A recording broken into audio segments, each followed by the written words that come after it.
សួស្តីមនុស្សទាំងអស់គ្នាជួបជាមួយខ្ញុំទៅទៀតហើយអញ្ចឹងនៅថ្ងៃនេះគឺខ្ញុំនឹងយករឿងឆ្លងតាមបន្តមកការសម្ដែងសម្រាប់អ្នកទាំងអស់គ្នាហើយនៅវគ្គនេះផងដែរអ្នកទាំងអស់គ្នានឹងមានការភ្ញាក់ផ្អើលហើយប៉ុន្តែភ្ញាក់ផ្អើលនេះមិនបន្តទេចាំសប្បាយទាំងអស់គ្នាតែម្ដងហើយអ្វីដែលយើងគួរឲ្យចាប់អារម្មណ៍ក្នុងរឿងនេះដែរនោះគឺថាទូរស័ព្ទរបស់យើងដែលជា clear នេះឥឡូវនេះមានកាន់តែមានការសង្ស័យខ្លាំងហើយចំពោះសកម្មភាពផ្នែកថៃរបស់ Jim ដូច្នេះមិនយូរទេទូរស័ព្ទរបស់យើងនឹងដឹងថា Jim នឹងធ្វើអីហើយដូច្នេះចង់ដឹងថារឿងនេះវានឹងបន្តជាយ៉ាងណានោះសូមតាមដានជាមួយខ្ញុំទាំងអស់គ្នាប៉ុន្តែមុននឹងជិះដល់សាច់រឿងខ្ញុំសង្ឃឹមថាអ្នកទាំងអស់គ្នាកុំភ្លេចចុច subscribe ដាក់កណ្ដឹងផ្លាក់និងទទួលបានវីដេអូអញ្ចឹងរឿងរបស់យើងចាប់ផ្ដើមឡើងដំបូងនេះគឺបង្ហាញឲ្យឃើញថាឥឡូវនេះ Jim របស់យើងនឹងគាត់កំពុងតែរៀនជាមួយនឹងលោកគ្រូ Mr. Stricklander ហ្នឹងហើយ Jim របស់យើងនឹងមានការខឹងចំពោះលោកគ្រូនឹងខ្លាំងមែនទែនដែលបោកខ្លួននឹងមករយៈពេលជាយូរណាស់មកហើយអ្វីដែលសំខាន់នោះគឺថាលោកគ្រូនឹងញ៉ែបដាយរបស់ខ្លួនទៀតតាមមិនបានទេលោកគ្រូនេះគាត់ជាអាក្រក់ខ្លាំងណាស់បន្ទាប់មកពេលដែលចាប់មករៀនហ្នឹងលោក Stricklander នឹងក៏បានសុំនិយាយជាមួយនឹង Jim មួយផ្លែក្នុងកំឡុងពេលនោះផងដែរនោះឃើញនឹងថាដូចជាមានការសង្ស័យខ្លាំងមែនទែនថាតើ Jim ជាមួយលោកគ្រូមានរឿងអ្វីខ្ញុំក៏តែស៊ើបរឿងនេះឲ្យបានច្បាស់បន្ទាប់មកយើងក៏បានដើរចេញពីទីនោះទៅចំណែកឯលោកគ្រូជាមួយនឹង Jim របស់យើងវិញក៏បានធ្វើការពិភាក្សាគ្នាលោកគ្រូនឹងបាននិយាយថាជាម្ដាយរបស់ឯងបានហៅខ្ញុំទៅហូបបាយនៅផ្ទះគាត់តែឯងមានអ្វីបដិសេធឬមួយក៏មានអារម្មណ៍មិនល្អទ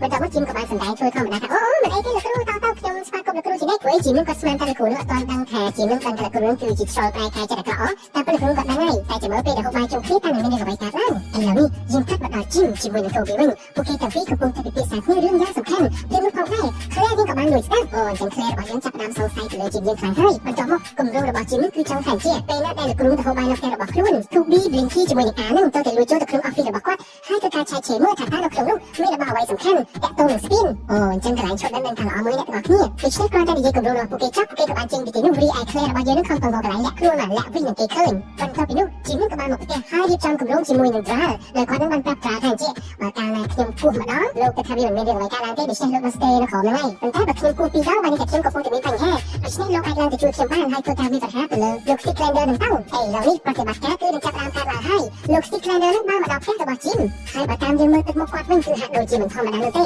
ហាក់ដូចជាសម្លាប់ Jim របស់យើងខ្លាំងណាស់បន្ទាប់មកយើងឃើញថាលោក Stricklander នឹងបានធ្វើការនិយាយគ្នាជាមួយនឹងម្ដាយ Jim យ៉ាងសប្បាយរីករាយតែម្ដង Jim ក៏បានបិទទ្វារហើយធ្វើការតាក់ទងទៅកាន់ Toby ហើយ Toby នឹងកំពុងតែនៅក្នុងទូនៃសាលាបន្ទាប់មក Jim ក៏បានប្រាប់ថាឥឡូវនេះយើងចាប់ផ្ដើមប្រតិបត្តិការរបស់យើងហើយយើងក៏បានដឹងថាឥឡូវនេះ Toby នឹងបានធ្វើការជាមួយនឹងអបប្រែកាយតូនីឯងបើមើលទៅវាមិនសូវទុកចិត្តទេប៉ុន្តែអស់ជំនឿទៅហើយព្រោះមានតែអ្នកប្រែកាយទេដែលអាចដឹងថាអ្នកប្រែកាយដូចគ្នានឹងលក្ខរបស់យ៉ាងម៉េចបន្ទាប់មក Toby ជាមួយនឹងអប Change នឹងក៏បាននាំគ្នាបានទ្វារឲ្យ Blinky ជាមួយនឹង R ពួកគេទាំងអស់គ្នាក៏បានដើរចូលមកក្នុងសាលាតាមធម្មតាទៅពេលដើរមកវិញ្ញាណនឹងធ្វើឲ្យ R របស់យើងពាក់អាផ្លាកសញ្ញាមួយនឹងធ្វើវាដាច់បន្ទាប់មកនឹង Toby ក៏បាននិយាយថាកុំធ្វើឲ្យអ្វីខូចសោះប្រយ័ត្នតែគេនឹងចាប់បានពេលនោះក៏សត្វតែមានគ្រូនឹងដើរមកពួកគេដឹងធ្វើយ៉ាងម៉េចទេទោះតែគ្រូនឹងឃើញដូច្នេះហើយពួកគេទាំងអស់គ្នានឹងក៏បានបន្លំខ្លួនធ្វើជារូបតុក្កតានៅអ្វីផ្ទាំងមុខគំនូរនឹងទៅដល់ពេលគ្រូនឹងមើលផ្លែទៅដល់អាសាចាប់អារម្មណ៍ថាជាគំនូរហើយមើលទៅបន្ទាប់មកគាត់អាចចាប់អារម្មណ៍ទៅឲ្យពួកគេនឹងក៏លក្ខណៈថាធូរខ្លួនអញ្ចឹងណាកាត់មកដល់ផ្ទះរបស់ Jim វិញឥឡូវនេះយើងឃើញថា Claire របស់យើងនឹងមានបានមកធ្វើការស៊ើបអង្កេតហើយClaire ពិតជាខ្លាំងណាស់មែនដូច្នេះយើងក៏បានចូលទៅខាងក្រោមផ្ទះរបស់ Jim ហើយនៅខាងក្រោមផ្ទះនោះផងដែរពេលដែលចូលទៅនឹងក៏បានប្រទះឃើញថា Dral គឺនៅខាងក្រោមនោះប៉ុន្តែ Dral នឹងបានស្គាល់ថាម្នាក់ស្រីនេះគឺជា Claire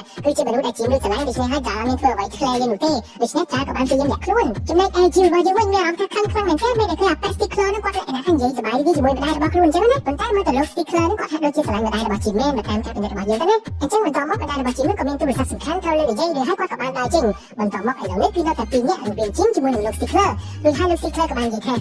យើងដឹងរឿងអស់ហើយតាក់ទងនឹងឯងដូច្នេះ Jim របស់យើងមានការភ្ញាក់ផ្អើលមែនទែនដែលលោកនឹងដឹងរឿងការពីយូរយារណាស់មកហើយប៉ុន្តែអត់និយាយបន្តមកលោក Stickler ក៏បាននិយាយថាជាបូឡានឹងបានប្រាប់ឲ្យយើងមកយក Amulet ពីឯងបើសិនជាឯងមិនឲ្យយើងទេយើងនឹងសម្លាប់ឯងបន្តមក Jim ក៏បានតបទៅវិញថាបើលោកប្រាប់ថា Spin នៅទីណាខ្ញុំនឹងទុកក្បាលឲ្យលោកជាប់ខ្លួនបាននិយាយទៅគឺឥឡូវពីរនាក់នេះចាប់ផ្ដើមខឹងគ្នាខ្លាំងហើយចាំមើលបន្តិចទៀតថានឹងមានរឿងអ្វីកើតឡើងហើយឥឡូវនេះយើងតាមមកដល់ក្រុមរបស់ Blinky វិញក្រុមរបស់ Blinky នឹងកំពុងតែតាមស្វែងរកថាតើនៅក្នុង office របស់លោកគ្រូនឹងមានអ្វីខ្លះដែលសំខាន់តាក់ទងនឹង Spin នោះហើយឥឡូវនេះយើងឃើញថា Toby របស់យើងនឹងតាមបិទដល់ចោលដល់ហ្នឹងក៏បានប្រកាសពីថាបិទនេះគឺជាសោសម្ងាត់ដូច្នេះហើយនៅក្នុងបន្ទប់នេះប្រហែលជាមានកន្លែងសម្រាប់ចាក់សោចូលក្នុងបន្ទប់សម្ងាត់ហើយប៉ុន្តែពួកគេរកយ៉ាងណាក៏រកមិនឃើញដែរជាចុងក្រោយ Toby របស់យើងរកឃើញទៀតហើយគឺកន្លែងដាក់សិភៅនោះឯងប៉ុន្តែពេលដែលពួកគេចាក់ទៅគឺមិនចូលនោះទេបាននោះឡើយដូច្នេះហើយបានជាពួកគេដឹងថាដូច្នេះយើងមនុស្សធម្មតាមិនអាចដល់ចូលបានទេលុះតែអ្នកប្រែកាយដូចគ្នាទើបអាចដល់ចូលបានរួចហើយពួកគេក៏បានបញ្ជាឲ្យអាកូនតូចរបស់យើងនេះយកដៃកាន់សោនឹងឲ្យចាក់ចូលទៅទើបបើកទ្វារនេះបានហើយពេលដែលពួកគេចូលមកហ្នឹង Toby របស់យើងក៏បានប្រកាសឃើញសិភៅមួយគូរូចម្លែក Toby គិតថានេះប្រហែលជាកានម៉ាហើយប៉ុន្តែតាមពិតទៅវាមិនមែនជាកានម៉ាទេវាគឺជា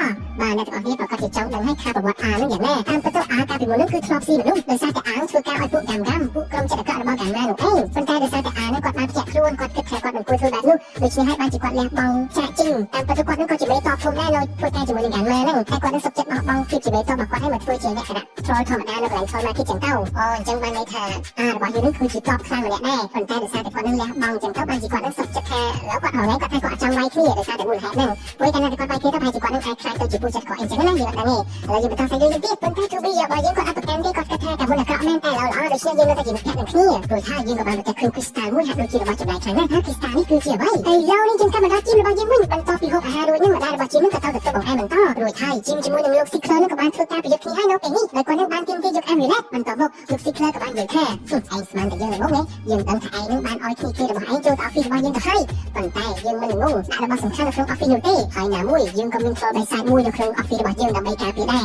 ដូច្នេះមិត្តភក្តិរបស់ឯងទាំងអស់គ្នានោះនឹងត្រូវបាត់បង់ជីវិតនៅយប់នេះបន្តមកជីមរបស់យើងគ្រាន់តែរៀនសូត្របែបនោះខ្លួនមានការភ័យខ្លាចមែនទែនហើយក៏បានគោះពីរដងដើម្បីហៅ Drown ឲ្យមកជួយប៉ុន្តែលោកគ្រូ Sickler នឹងគាត់ដឹងគាត់ក៏បានគោះម្ដងទៀតដូច្នេះវាលើកដងបន្តមក Drown របស់យើងគាត់ឆ្ងល់គួរទៅជួយឬមួយក៏អត់បន្តមក Claire នេះក៏បានងាកមើលទៅក្រោយឬក៏ប្រទះឃើញថា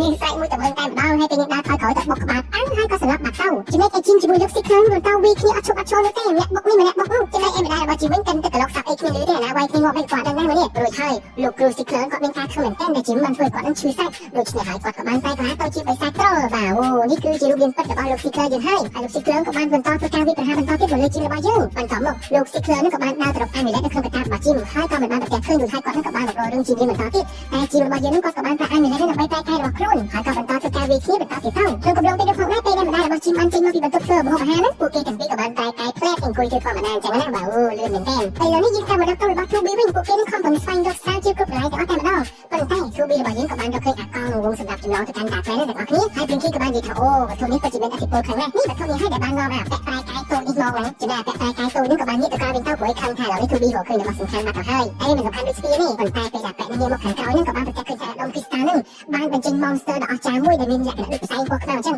និយាយទៅគឺវាសាហាវខ្លាំងមែនទែនតែម្ដងលក្ខណៈផ្សែងនេះគឺផ្សែងស៊ីមនុស្សទេបងប្អូនបន្តមកអាពាក់ប្រែកាយហ្នឹងក៏បាននិយាយបញ្ចូលឲ្យ 2B របស់យើងដាក់ក្បាលចូលទៅក្នុងកង់ទៅបើចង់មើលខាងនៅក្នុងទឹកដីតាក់វ៉ែនហ្នឹងមានអ្វីខ្លះរួចហើយ 2B របស់យើងអត់បានគិតអីច្រើនទេគាត់នឹងក៏បានដាក់ក្បាលចូលទៅក្នុងនោះមែនហើយ 2B របស់យើងក៏បានប្រទះឃើញ dark land ហ្នឹងគឺមើលទៅងងឹតគ្រប់កន្លែងតែម្ដងដូចហើយក្នុងកំឡុងពេលនោះផងដែរណាអាពាក់ប្រែកាយតូចហ្នឹងគឺអាកាសល្អមានអាចាប់អារម្មណ៍ខ្លួនក៏បានរត់ចេញពីបន្ទប់នោះទៅព្រោះខ្លាញ់ងាប់ចំណែកឯអ្នកនៅខាងក្រៅជាមួយនឹង Blinky ក៏បានប្រទះឃើញថាបិសាចនេះកំពុងតែធ្វើការវាប្រហារមកលើពួកគេហើយពួកគេក៏បាននាំគ្នាយកសិភៅគ្រប់ពេញនោះទាំងអស់តែម្ដងចំណែកឯ 2B របស់យើងវិញជាប់ក្បាលក្នុងហ្នឹងបែរជាទៅសួរនាំម្ល៉េះគេផ្សេងយកស្គាល់នេះពលឺភ្លឺហ្នឹងហើយពលឺភ្លឺហ្នឹងក៏បានធ្វើការដេញ 2B របស់យើងតែម្ដងបន្តមកដេញបានឆ្កែមកទិញតាមពិតហ្នឹងពួកគេនឹងកំពុងតែកាន់ 2B នឹងរត់ព្រោះបិសាចនេះកំពុងតែដេញចាស់ពួកគេហើយឬហើយពេលដែលរត់ដល់កន្លែងមួយនេះពួកគេក៏បានចែកចូលគ្នាប៉ុន្តែបិសាចនេះគឺដេញ 2B របស់យើងទៅវិញអត់ដេញពីអ្នកនោះទេឥឡូវនេះ 2B របស់យើងរត់ដាច់ដាច់ជើងចោលហើយក៏បានមកជួបជាមួយនឹង Challenge ជាអ្នកប្រែកាយតូចហ្នឹងហើយពាក់នឹងទាំងពីរក៏បានមកពីរត់ដូចគ្នាព្រោះខ្លាចងាប់ឥឡូវយើងតាមរកផ្ទះរបស់ជីមវិញយើងឃើញថាលោកគ្រូនឹងបានធ្វើការប្រយុទ្ធគ្នាយ៉ាងខ្លាំងក្លាជាមួយនឹងជីមតែម្ដងយើងគាត់ត្រូវការតែ amulet ទេឲ្យ amulet របស់គាត់មកប៉ុន្តែជីមមិនព្រមឲ្យទេដូច្នេះពួកគេទាំងពីរក៏បានធ្វើការវាប្រហារគ្នាយ៉ាងខ្លាំងក្លាតែម្ដងប៉ុន្តែក្នុងកំឡុងពេលនោះស្រាប់តែម្ដាយរបស់ជីមបានបើកទ្វារឲ្យសាយសួរតែអ្នកណាចង់ហូបបង្អែមខ្លះបន្តមកពួកគេទាំងពីរក៏បានលក្ខណៈគេហៅថាប្រែកាយមកធម្មតាវិញតែចាប់ដៃចាប់ជើងគ្នាចឹងទៅម្ដាយរបស់ជីមមានការឆ្ងល់ចំមានតែពីរធ្វើអ្វីបន្តមកពួកគេទាំងពីរក៏បាននិយាយថាខ្ញុំតាមរកបន្តែខ្ញុំជួយរកបន្តែគាត់